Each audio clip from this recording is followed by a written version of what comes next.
Bonjour à tous et bienvenue sur ma chaîne que vous regardez sur YouTube ou à Facebook, peu importe. Merci beaucoup. Comme je vous le dis toujours, j'apprécie énormément votre temps.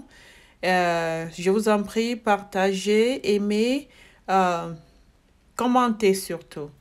Alors, je vous apporte cette histoire de ce jeune petit garçon joyeux, lumineux que vous voyez sur votre écran. Il s'appelle Sylvestre. Ce jeune garçon a 12 ans et était dans une école réputée à l'internat où il a été charrié et battu à mort par ses camarades de classe. Alors, je vous raconte comment cette tragédie s'est déroulée. Les parents de cet adorable enfant ont reçu un appel de l'école qui les interpellait par rapport au fait que leur fils n'allait pas bien. Ils sont venus le chercher et l'ont amené à la maison. Son état de santé continue à se dégrader et l'enfant ne cessait de se plaindre d'avoir mal partout, à la poitrine, aux genoux, à la tête, à la bouche, au cou, sur les côtes, partout il avait mal.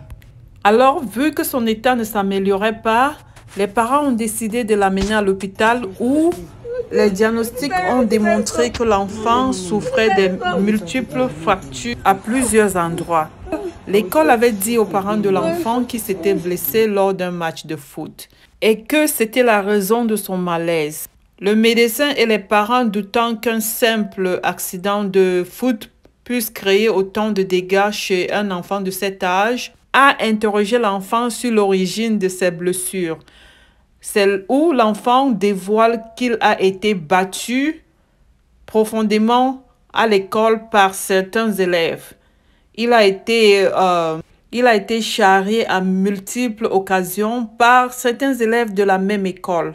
Une école pourtant réputée, une école privée, un établissement prestigieux et de renom. Les frais de scolarité dans cette école coûtent 1,5 million francs CFA. Et cet enfant a été battu à mort à l'école, au su et vu des dirigeants qui n'ont rien fait pour le protéger. Cette vidéo est faite dans l'intention de créer de l'alerte et d'informer les parents qui ont les enfants dans des écoles d'internat de faire très attention, de rester proche de leurs enfants, de leur parler très souvent. Cette histoire n'est pas un cas isolé car il n'y a pas longtemps, un autre jeune garçon, je crois de 11 ans, s'est fait molester sexuellement sans que l'école n'intervienne.